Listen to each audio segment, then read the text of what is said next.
తన పిల్లలిద్దరినీ కూడా కొబ్బరి బొండాల కత్తితో నరికి చంపేసింది.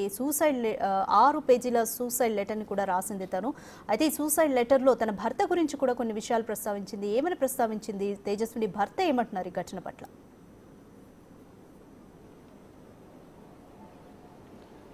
రాధిక, తేజస్విని ఇద్దరు పిల్లల్ని చంపి ఆత్మహత్య చేసుకున్న ఘటన ఒక్కసారిగా హైదరాబాద్ లో కలకలం రేపింది. కీలకంగా 6 పేజీల సూసైడ్ లెటర్ ఆధారంగా కూడా పోలీసులు కేసుని దర్యాప్తు చేస్తున్నారు. మానసిక పరిస్థితి, ఆరోగ్య సమస్యలే ప్రధాన కారణంగా అంటే ఇద్దరు పిల్లలకి ఆరోగ్య సమస్యలు ఉండడం, తనకు కూడా కంటికి సంబంధించిన ఆరోగ్య సమస్య, ఇద్దరు పిల్లలకి ఊపిరితిత్తుల ఇన్ఫెక్షన్కి సంబంధించిన సమస్య ఉండడం, నోస్లో డ్రాప్స్ రావడం, అవర్స్ అంటే డైలీ వీళ్ళ ఆరోగ్య పరిస్థితిని పర్యవేక్షించడంతో ఆమె ఇద్దరు పిల్లల ఆరోగ్యం పూర్తిగా అంటే ఆరోగ్య సమస్యలు ఎక్కువ అవుతున్న నేపథ్యంలోనే పిల్లలు ఫ్యూచర్లో కూడా అనేక ఇబ్బందులు ఎదుర్కోవాల్సి వస్తుందన్న విషయం పైన తల్లి తేజస్విని డిప్రెషన్లోకి వెళ్ళింది. గత కొన్ని రోజులుగా మానసిక పరిస్థితి కూడా సరిగా లేదని చెప్పి స్థానికులు చెప్తున్న నేపథ్యంలో ఆమె సూసైడ్ లెటర్లో కూడా ఇదే అంశాలను పేర్కొంది.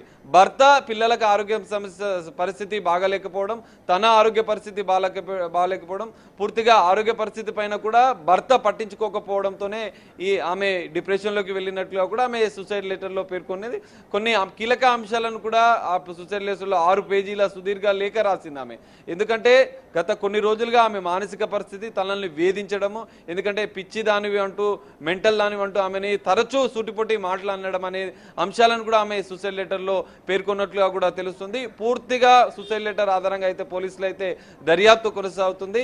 ఒక తల్లి ఇద్దరు పిల్లల్ని అత్యంత కిరాతకంగా దారుణంగా ఆమె గొంతు కోసి కత్తితో విలవిల్లాడుతున్నటువంటి పిల్లల్ని వాళ్ళు తప్పించుకునే ప్రయత్నం చేసినా కూడా ఆమె వాళ్ళని చంపిన అనంతరమే తాను సూసైడ్ చేసుకున్న పరిస్థితి. ఈ మొత్తం ఘటన పైన అయితే ఇంకా పోలీసుల దర్యాప్తు ఇంకా కొనసాగుతుంది.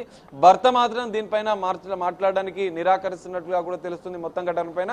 అయితే కీలకంగా గత కొన్ని రోజుల క్రితమే అమ్మమ్మ ఎవరైతే పిల్లల తేజస్విని తల్లి వాళ్ళ ఇంట్లోనే కొద్ది రోజుల క్రితం ఉండే మానసిక పరిస్థితి తేజస్విని మానసిక పరిస్థితి సరిగా లేకపోవడం వల్లనే ఆమెను చూసుకోవడానికి పిల్లల్ని చూసుకోవడానికి కొద్ది రోజులుగా ఆమె ఉంటే, కానీ కొద్ది రోజుల క్రితమే ఆమె తిరిగి తమ సొంత ఇంటికి స్వగ్రామానికి వెళ్ళిన అనంతరం కూడా ఈ ఘటన జరగడం అనేది స్థానికంగా కొంతమంది బాధను వ్యక్తం చేస్తున్న పరిస్థితి కనిపిస్తుంది. గాంధీ మార్చురికి మరికొద్ది సేపట్లో కుటుంబ సభ్యులు ఇటు పోలీసులు కూడా చేరుకున్న అనంతరం కూడా మృతదేహాలకు తేజస్విని ఇద్దరు పిల్లల మృతదేహాలకు కూడా పోస్ట్ మార్టం నిర్వహించే అవకాశం కనిపిస్తుంది. అమ్మమ్మ పిల్లల్ని చూసుకున్న రోజులైతే సరిగానే ఉంటుండే, పిల్లలు కూడా బాగానే ఆడుకుంటుండే అని చెప్పి స్థానికులు కూడా చెప్తున్న నేపథ్యం మనకు కనిపిస్తుంది. కానీ తేజస్విని మానసిక పరిస్థితి రోజు రోజుకి ఆమె ఇంకా డిప్రెషన్లోకి వెళ్ళడం, పిల్లల ఆరోగ్య సమస్యలు కావచ్చు, తన ఆరోగ్య సమస్యల విషయంలోనే పూర్తిగా డిప్రెషన్ గోలైంది. భర్త కూడా పట్టించుకోవడం లేదు. ఆరోగ్య సమస్యల విషయంలో ఎన్ని ఆస్తులు ఉన్నా కూడా మాకు ఆరోగ్య పరిస్థితిని పట్టించుకునే నాదులు లేడు అంటే ఆమె సూసైడ్ లెటర్లో కీలకంగా పెట్టుకుంది. భర్త పైన కూడా తరచూ గొడవలు జరగడం, విభేదాలు జరుగుతున్న నేపథ్యంలోనే ఆమె మరింత డిప్రెషన్కి లోనైనట్లుగా తెలుస్తుంది. ఈ నేపథ్యంలోనే వెంకటేశ్వర రెడ్డి భర్త తన అత్తని ఏదైతే తేజస్విని తల్లిని కూడా తనతో పాటు కుటుంబం అంటే ఇక్కడ గాజుల రామారంలో తమతో పాటు కొద్ది రోజులు ఉండాలని చెప్పిన నేపథ్యంలో కొద్ది రోజులు పిల్లల్ని అటు తేజస్విని చూసుకోవడానికి అమ్మమ్మ కూడా వచ్చింది. కానీ అమ్మమ్మ వెళ్ళిపోయిన కొద్ది రోజులకు ఈ ఘటన జరగడం అనేది తీవ్ర విషాదం అని చెప్పుకోవచ్చు. స్థానికులు ఇటు కుటుంబ సభ్యులు కన్నీరు మున్నీరుగా పిల్లలని చంపడం అనేది అత్యంత దారుణంగా అత్యంత బాధను వ్యక్తం చేస్తున్న పరిస్థితి. మరి మొత్తం ఘటన పైన పోలీసుల దర్యాప్తు ఇంకా కొనసాగుతుంది. మరికొద్ది సేపట్లో గాంధీ మార్చురికి ఇటు కుటుంబ సభ్యులు చేరుకునే అవకాశం ఉంది. చేరుకున్న అనంతరం కూడా వీరి మృతదేహాలకు పోస్ట్ మార్టం నిర్వహించే అవకాశం కూడా కనిపిస్తుంది. Radhika, right, thank you Sagar. గాజుల రామారంలోని తన ఇద్దరు పిల్లలను తేజస్విని అనే మహిళ కొబ్బరి బొండాల కత్తితో నరికి చంపింది. తర్వాత ఆమె కూడా బిల్డింగ్ పై నుంచి దూకి ఆత్మహత్య చేసుకుంది. స్థానికంగా ఈ ఘటన చాలా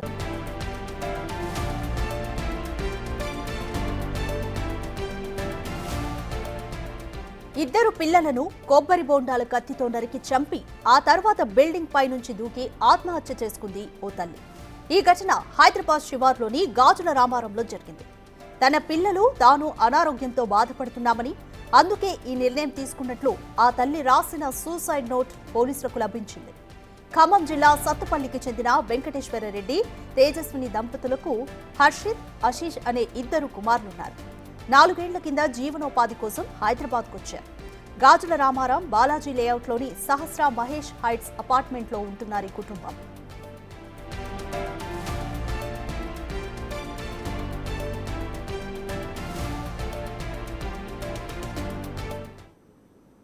35 సంవత్సరాల మహిళ తన ఇద్దరు పిల్లల్ని కత్తితోటి నరికి చంపి తను కూడా బిల్డింగ్ పై నుంచి దూకి అపార్ట్మెంట్ బిల్డింగ్ పై నుంచి ఆత్మహత్య చేసుకున్నది ఆ సమాచారం సారాంశం.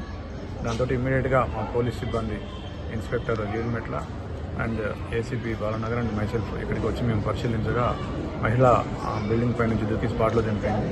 పెద్ద కుమారుడు అతని పేరు హర్షిత్ రెడ్డి 11 years, ఆ తల్లి పేరు తేజ 35 years, ఆశీష్ రెడ్డి 9 years. హర్షిత్ రెడ్డి ఇక్కడ ఇంట్లోనే చనిపోయి రక్తపు మడుగులో ఉన్నాడు. కొబ్బరి బొండాలు నరికే కత్తితోటి ఆవిడ కొడుకుని నరకడం జరిగింది. అదేవిధంగా ఆశీష్ రెడ్డిని కూడా నరికింది. అయితే అతన్ని హాస్పిటల్కి తరలించగా అతను హాస్పిటల్లో చనిపోయి ఉన్నాడు. ఓవరాల్గా ఈ సంఘటనకి కారణం ఏంటంటే ఆవిడ చుట్టుపక్కల వాళ్ళని కూడా విచారించాము. ఆవిడ కూడా సూసైడ్ లెటర్ రాసింది ఒక 6 పేజీలు. దాన్ని చదివితే మనకి అర్థమయ్యేది ఏంటంటే కొద్దిగా మానసికంగా ఆవిడ ఇబ్బంది పడుతున్నట్టుగా అనిపించింది. అదేవిధంగా భర్త మీద కూడా కొద్దిగా కోపం ఉన్నట్టుగా ఆవిడకి ఆ లెటర్లో ఎక్స్ప్రెస్ చేసింది. పిల్లల ఆరోగ్య సమస్యలతో బాధపడుతున్నట్టుగా, తను కూడా ఆరోగ్య సమస్యలతో బాధపడుతున్నట్టుగా రాసింది. కంటి సమస్యలు ఉన్నట్టుగా ఆవిడ మెన్షన్ చేసింది. ఓవరాల్గా మానసిక సమస్యలు, కుటుంబ కలహాలతోటి ఇది జరిగిందని భావిస్తాం. రైట్, మోర్ డీటెయిల్స్ మా ప్రతినిధి సుజాత అందిస్తారు. సుజాత, ఆ తల్లి ఇద్దరు పిల్లల్ని కూడా కొబ్బరి బొండాల కత్తితో నరికి చంపి తను కూడా ఆత్మహత్య చేసుకుంది.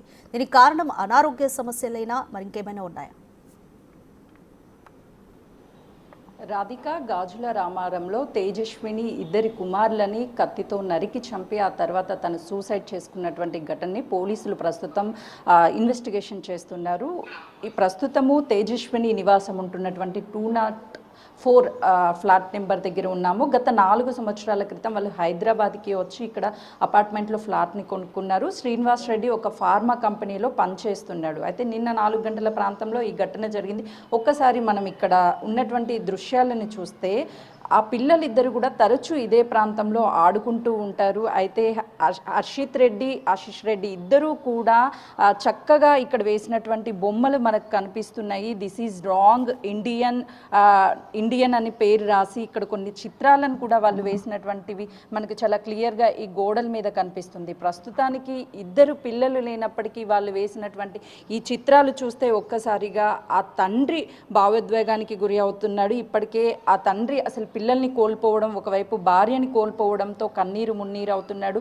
వాళ్ళు వేసినటువంటి చిత్రాలు కూడా బిగ్ టీవీ స్క్రీన్ మీద చూడొచ్చు. రెగ్యులర్గా ఇక్కడే ఎంతో సరదాగా అన్నాదమ్ములు ఇద్దరు ఆడుకుంటూ ఉంటారు, హర్షిత్ రెడ్డి, ఆశీష్ రెడ్డి. అయితే నిన్న ఈ ఘటన జరిగిన తర్వాత ఈ చుట్టుపక్కల ఉన్న వాళ్ళంతా కూడా ఆ బాధను వ్యక్తం చేస్తున్నారు. రెగ్యులర్గా ఇక్కడే తరచూ ఆడుకుంటూ ప్రతి ఒక్కరి ఇంటి గోడల మీద కూడా ఆ పిల్లలు వాటర్ ట్యాంక్ అని చెప్పేసి ఇక్కడ మనకి చిత్రాలు కనిపిస్తున్నాయి. ఇవన్నీ కూడా పెన్సిల్స్తో వాళ్ళు వేసినటువంటి చిత్రాలు. ఆ పిల్లలు ఎంతో యాక్టివ్గా ఉండేవాళ్ళు, కానీ చిన్న చిన్న ఆరోగ్య సమస్యలు మాత్రము ఉన్నాయి అని చెప్తున్నారు. గత కొన్నేళ్ల క్రితమే అటు తేజస్విని బ్రదర్ కూడా సూసైడ్ చేసుకున్నారని తెలుస్తుంది. దాంతోపాటు తను మానసికంగా కృంగిపోయి తన ఆరోగ్యం బాగోలేదు, నా పిల్లల ఆరోగ్యం బాగోలేదు, నేను ఎలా ఉండాలి, ఒకవైపు భర్త నుంచి కూడా తనకి ప్రెజర్స్ ఉన్నట్లుగా కూడా ఆ లేఖలో రాశారు అని అటు పోలీసులు చెప్తున్నారు. ప్రస్తుతం ఇంటిని కూడా క్లోజ్ చేశారు, లాక్ చేశారు. పోలీసులు ఎవరిని లోపలికి వెళ్లకుండా క్లోజ్ టీమ్ అన్ని ఎవిడెన్స్ని కలెక్ట్ చేసింది. లోపల పిల్లల్ని చంపేటటువంటి టైంలో కూడా ఇద్దరిని కిచెన్లో కింద గార్డెనింగ్ చేస్తున్నటువంటి ఏదైతే కొడవలి ఉంటుందో దాన్ని తీసుకువచ్చి పైకి తీసుకొచ్చి పిల్లలు గొంతు కోసి చంపేసింది. అయితే ఆ టైంలో పిల్లలిద్దరూ ఎంత అరుస్తున్నా బయటికి అరుపులు రావడం లేదు. అన్ని డోర్స్ని క్లోజ్ చేసి కిచెన్లోనే ఈ ఘటన చేసింది. ఆ టైంలో ఎదురింటి వాళ్ళకి కానీ పక్కనుంటున్నటువంటి వాళ్ళకి ఎవరికి సౌండ్స్ వినిపించలేదని చెప్తున్నారు. ప్రస్తుతానికి వాళ్ళు ఎవరు అందుబాటులో లేరు. ఈ సంఘటన జరిగిన తర్వాత భయానికి గురైనటువంటి వాళ్ళు ఇక్కడ నుంచి కూడా వెళ్ళిపోయారు. మేము ఇక్కడ ఉండలేకపోతున్నాము అని వాళ్ళు చెప్తున్నారు. ఒకసారి ఇంటినంతా కూడా బయట నుంచి చూపించే ప్రయత్నం చేస్తున్నారు. తరచూ ఆడుకునేటువంటి ప్లేసు, పిల్లలు షూ కావచ్చు, స్కూల్కి వెళ్ళేటువంటి టైంలోనే వాళ్ళకి క్రికెట్ అంటే చాలా ఇష్టము. బ్యాట్ని బాల్ని కూడా చూపించే ప్రయత్నం చేస్తున్నాను. ఎందుకంటే స్కూల్ నుంచి ఇంటికి రాగానే ఆ పిల్లలు వాళ్ళ నాన్నని అడిగి ఎంతో ఇష్టమైనటువంటి క్రికెట్ ఆడడం కోసం ఈ బ్యాట్ని బాల్ని కూడా కొనిచ్చుకున్నారు పిల్లలు. కానీ ఇంకా పిల్లలు లేరు అన్న విషయాన్ని తండ్రి జాబ్కి వెళ్ళి వచ్చి తెలిసిన తర్వాత జీర్ణించుకోలేకపోతున్నాడు. ఎందుకు సూసైడ్ చేసుకొని పిల్లల్ని కూడా అత్యంత ఏ తల్లికైనా సరే పిల్లలకి చిన్న గాయం అయితేనే భరించలేదు. ఆ టైంలో ఇద్దరు పిల్లల్ని హర్షిత్ రెడ్డి ఇద్దరిని కూడా కిచెన్లోకి తీసుకువెళ్ళి పీక కోసి చంపేసినప్పుడు ఆ పిల్లలు ఆ రక్తపు స్రావంలో కొట్టుమిట్టాడుతూ ప్రాణాలతో, చిన్న కొడుకు అప్పటికే బతికున్నాడు, హాస్పిటల్కి తీసుకెళ్లేటువంటి టైంలోనే చనిపోయాడని చెప్తున్నారు. పెద్ద కొడుకుని చంపేటటువంటి సమయంలో చిన్న పిల్లోడు కూడా భయంతో అరుస్తున్నటువంటి టైంలో తల్లి నోటిని బయటికి సౌండ్స్ రాకుండా అడ్డుపెట్టి, దాంతో పాటు బయటికి రావాలంటే ఈ డోర్స్ అన్ని క్లోజ్ చేసి సౌండ్స్ కూడా ఎక్కడ ఈ దాదాపు ఈ ఫ్లాట్ మొత్తం కూడా అంతా విండోస్ కావచ్చు, కిచెన్ డోర్స్ ఇదంతా ఫుల్ ఫ్లెడ్జ్డ్గా క్లోజ్ ఉంటుంది. లోపల విజిబుల్ ఎక్కడ మనకి కనిపించదు. బయటకు కూడా వాళ్ళ అరుపులు కూడా వినిపించినటువంటి పరిస్థితి ఉంది. ఆ తల్లి కూడా ఆ సమయంలో ఎంత జీవితం మీద విరక్తి చెంది ఉంటే ఆ పిల్లల్ని కన్న తల్లే చంపినటువంటి పరిస్థితి నెలకొని ఉంటుందో ఒకసారి కూడా మనకి చాలా స్పష్టంగా అర్థమవుతుంది. ఆ తల్లి ఆవేదన, గతంలో తన తమ్ముడు సూసైడ్ చేసుకోవడంతో పాటు ఈ పక్కనే ఉన్నటువంటి ఒక బిల్డింగ్లో భర్త భార్యనే చంపినటువంటి ఘటన, ఇలాంటి ఘటనలు చూసి తను మెంటల్గా కూడా అప్సెట్ అవడంతో పాటు భర్తతో చిన్న చిన్న విభేదాలు కూడా ఉన్నాయి అని చెప్పేసి ఆ లెటర్ ద్వారా తెలుస్తుందని వాళ్ళు లైవ్ కొద్దిసేపు రెజ్యూమ్ లో పెడదాము, హోల్డ్ లో పెడదాము. మన ప్రతినిధి సాగర్ కూడా సిద్ధంగా ఉన్నారు. రైట్ సాగర్, తేజస్విని తన పిల్లలిద్దరినీ కూడా కొబ్బరి బొండాల కత్తితో నరికి చంపేసింది. 6 పేజీల సూసైడ్ లెటర్ని కూడా రాసింది తను.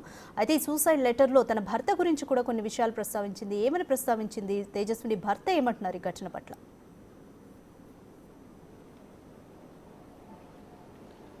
రాధిక, తేజస్విని ఇద్దరు పిల్లల్ని చంపి ఆత్మహత్య చేసుకున్న ఘటన ఒక్కసారిగా హైదరాబాద్లో కలకలం రేపింది. కీలకంగా 6 పేజీల సూసైడ్ లెటర్ ఆధారంగా కూడా పోలీసులు కేసుని దర్యాప్తు చేస్తున్నారు. మానసిక పరిస్థితి, ఆరోగ్య సమస్యలే ప్రధాన కారణంగా, అంటే ఇద్దరు పిల్లలకి ఆరోగ్య సమస్యలు ఉండడం, తనకు కూడా కంటికి సంబంధించిన ఆరోగ్య సమస్య, ఇద్దరు పిల్లలకి ఊపిరితిత్తుల ఇన్ఫెక్షన్కి సంబంధించిన సమస్య ఉండడం, నోస్లో డ్రాప్స్ రావడం, అవర్స్ అంటే డైలీ వీళ్ళ ఆరోగ్య పరిస్థితిని పర్యవేక్షించడంతో ఆమె ఇద్దరు పిల్లల ఆరోగ్యం పూర్తిగా అంటే ఆరోగ్య సమస్యలు ఎక్కువ అవుతున్న నేపథ్యంలోనే పిల్లలు ఫ్యూచర్లో కూడా అనేక ఇబ్బందులు ఎదుర్కోవాల్సి వస్తుందన్న విషయం పైన తల్లి తేజస్విని డిప్రెషన్లోకి వెళ్ళింది. గత కొన్ని రోజులుగా మానసిక పరిస్థితి కూడా సరిగా లేదని చెప్పి స్థానికులు చెప్తున్న నేపథ్యంలో ఆమె సూసైడ్ లెటర్లో కూడా ఇదే అంశాలను పేర్కొంది. భర్త పిల్లలకు ఆరోగ్య పరిస్థితి బాగాలేకపోవడం, తన ఆరోగ్య పరిస్థితి బాగాలేకపోవడం, పూర్తిగా ఆరోగ్య పరిస్థితి పైన కూడా భర్త పట్టించుకోకపోవడంతోనే ఆమె డిప్రెషన్లోకి వెళ్ళినట్లుగా కూడా ఆమె సూసైడ్ లెటర్లో పేర్కొన్నది. కొన్ని కీలక అంశాలను కూడా ఆ సూసైడ్ లెటర్లో 6 పేజీల సుదీర్ఘ లేఖ రాసింది ఆమె. ఎందుకంటే గత కొన్ని రోజులుగా ఆమె మానసిక పరిస్థితి తనల్ని వేధించడము, ఎందుకంటే పిచ్చి దానివి అంటూ, మెంటల్ దానివి అంటూ ఆమెని తరచూ సూటిపోటి మాట్లాడడం అనే అంశాలను కూడా ఆమె సూసైడ్ లెటర్లో పేర్కొన్నట్లుగా కూడా తెలుస్తుంది. పూర్తిగా సూసైడ్ లెటర్ ఆధారంగా అయితే పోలీసులు అయితే దర్యాప్తు కొనసాగుతుంది.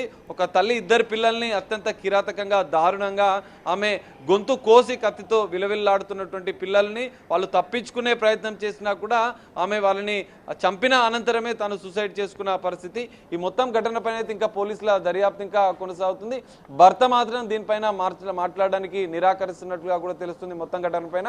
అయితే కీలకంగా గత కొన్ని రోజుల క్రితమే అమ్మ ఎవరైతే పిల్లల తేజస్విని తల్లి వాళ్ళ ఇంట్లోనే కొద్ది రోజుల క్రితం ఉండే మానసిక పరిస్థితి, తేజస్విని మానసిక పరిస్థితి సరిగా లేకపోవడం వల్లనే ఆమెను చూసుకోవడానికి, పిల్లల్ని చూసుకోవడానికి కొద్ది రోజులుగా ఆమె ఉంటే, కానీ కొద్ది రోజుల క్రితమే ఆమె తిరిగి తమ సొంత ఇంటికి, స్వగ్రామానికి వెళ్ళిన అనంతరం కూడా ఈ ఘటన జరగడం అనేది స్థానికంగా కొంతమంది బాధను వ్యక్తం చేస్తున్న పరిస్థితి కనిపిస్తుంది. గాంధీ మార్చురికి మరికొద్ది సేపట్లో కుటుంబ సభ్యులు, ఇటు పోలీసులు కూడా చేరుకున్న అనంతరం కూడా మృతదేహాలకు, తేజస్విని ఇద్దరు పిల్లల మృతదేహాలకు కూడా పోస్టుమార్టం నిర్వహించే అవకాశం కనిపిస్తుంది. అమ్మమ్మ పిల్లల్ని చూసుకున్న రోజులైతే సరిగానే ఉంటుండే, పిల్లలు కూడా బాగానే ఆడుకుంటుండే అని చెప్పి స్థానికులు కూడా చెప్తున్న నేపథ్యం మనకు కనిపిస్తుంది. కానీ తేజస్విని మానసిక పరిస్థితి రోజు రోజుకి ఆమె ఇంకా డిప్రెషన్లోకి వెళ్ళడం, పిల్లల ఆరోగ్య సమస్యలు కావచ్చు, తన ఆరోగ్య సమస్యల విషయంలోనే పూర్తిగా డిప్రెషన్ గోలైంది. భర్త కూడా పట్టించుకోవడం లేదు. ఆరోగ్య సమస్యల విషయంలో ఎన్ని ఆస్తులు ఉన్నా కూడా మాకు ఆరోగ్య పరిస్థితిని పట్టించుకునే నాదులు లేడు అంటే ఆమె సూసైడ్ లెటర్లో కీలకంగా పెట్టుకుంది. భర్త పైన కూడా తరచూ గొడవలు జరగడం, విభేదాలు జరుగుతున్న నేపథ్యంలోనే ఆమె మరింత డిప్రెషన్కి లోనైనట్లు తెలుస్తుంది. ఈ నేపథ్యంలోనే వెంకటేశ్వర్ రెడ్డి భర్త తన అత్తని ఏదైతే తేజస్విని తల్లిని కూడా తనతో పాటు కుటుంబం అంటే ఇక్కడ గాజుల రామారంలో తమతో పాటు కొద్ది రోజులు ఉండాలని చెప్పిన నేపథ్యంలో కొద్ది రోజులు పిల్లల్ని అటు తేజస్విని చూసుకోవడానికి అమ్మమ్మ కూడా వచ్చింది. కానీ అమ్మమ్మ వెళ్ళిపోయిన కొద్ది రోజులకు ఈ ఘటన జరగడం అనేది తీవ్ర విషాదం అని చెప్పుకోవచ్చు. స్థానికులు ఇటు కుటుంబ సభ్యులు కన్నీరు మున్నీరుగా పిల్లలని చంపడం అనేది అత్యంత దారుణంగా అత్యంత బాధను వ్యక్తం చేస్తున్న పరిస్థితి. మరి మొత్తం ఘటనపైన పోలీసుల దర్యాప్తు ఇంకా కొనసాగుతుంది. మరికొద్ది సేపట్లో గాంధీ మార్చురికి ఇటు కుటుంబ సభ్యులు చేరుకునే అవకాశం ఉంది. చేరుకున్న అనంతరం కూడా వీరి మృతదేహాలకు పోస్టుమార్టం నిర్వహించే అవకాశం కూడా కనిపిస్తుంది. Radhika, right, thank you Sagar. గాజుల రామారంలోని తన ఇద్దరు పిల్లలను తేజస్విని అనే మహిళ కొబ్బరి బొండాల కత్తితో నరికి చంపింది. తర్వాత ఆమె కూడా బిల్డింగ్ పై నుంచి దూకి ఆత్మహత్య చేసుకుంది. స్థానికంగా ఈ ఘటన చాలా